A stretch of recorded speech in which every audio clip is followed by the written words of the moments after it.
Welcome to The Explainer. Today, we're putting you in the driver's seat of an impossible choice. It's a famous thought experiment from Harvard's Justice course, and it's designed to really challenge how you think about right and wrong. Okay, let's just dive right into it. I want you to imagine you're in a situation where, well, there are no good options, just less terrible ones.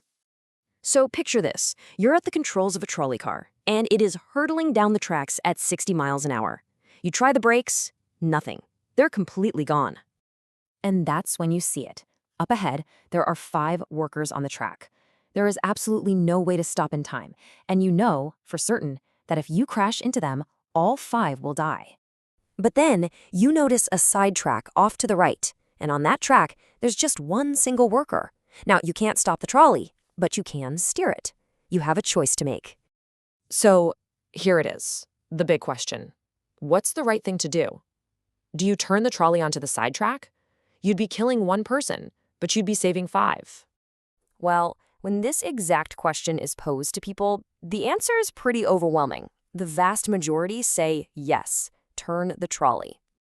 And that reaction seems to point to a pretty clear and simple moral principle, right? The logic most people use is really straightforward. It's basically a numbers game. It's a tragedy no matter what, but it's better that 5 people live than just 1. Okay, but what happens if we change the scenario just a little bit? Let's see if that simple rule still holds up. So this time, you're not the driver anymore. You're just a bystander, standing on a bridge, watching this whole horrible scene about to unfold down below. Same trolley, same 5 workers. You're watching totally helpless.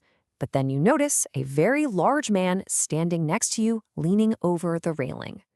And a terrible thought pops into your head. If you were to push him, his body is large enough that it would stop the trolley. He would die, of course, but the 5 workers would be saved. So, do you do it? Do you push the man off the bridge? And this right here is the puzzle, because now the results completely flip. The same people who would turn the trolley overwhelmingly say they would not push the man. All of a sudden, that simple math of save 5 lives over 1 just doesn't feel right anymore. So, what gives? Why did our moral intuition change so dramatically? Well, this whole thing perfectly illustrates 2 very different ways of thinking about ethics. The first case, turning the trolley, appeals to what philosophers call consequentialist reasoning. It's pretty simple. Morality is all about the outcome. The right thing to do is whatever produces the best result, the greatest good for the greatest number. Simple math. But our hesitation to push the big man, that feeling in our gut that says, no, I can't do that, that comes from categorical reasoning. This idea says that the consequences aren't all that matter. Some things, some actions, like, murder, are just wrong in and of themselves, period. Now, this isn't just some abstract philosophical game. These ideas get put to the test in the real world. Let me tell you about a real-life case from the 19th century that pushed these principles to their absolute limit. So, in 1884, a yacht called the Mignonette sank. 4 crewmen escaped into a lifeboat with almost no food or water. After weeks of starving at sea, they made a horrifying choice. They killed the youngest and weakest person on board, the cabin boy, and they ate his body to survive until they were rescued. Well, when they got back to England, they were put on trial for murder.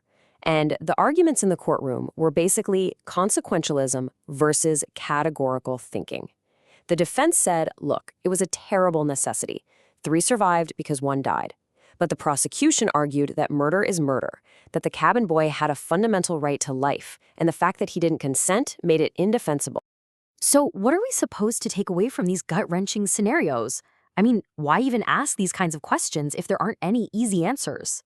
Well, the point isn't really to find a single correct answer. As Professor Michael Sandel, who teaches the course, puts it, the goal is to awaken the restlessness of reason. It's about taking the things we take for granted, making them feel strange, and forcing us to really think about why we believe what we believe. Because here's the thing. These questions aren't just puzzles. They are inescapable.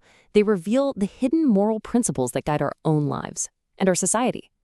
We live out the answers to these questions every single day. So in the end, these dilemmas are really just a mirror. They force us to look at ourselves and ask the most fundamental question there is. When it really comes down to it, what do you believe is the right thing to do?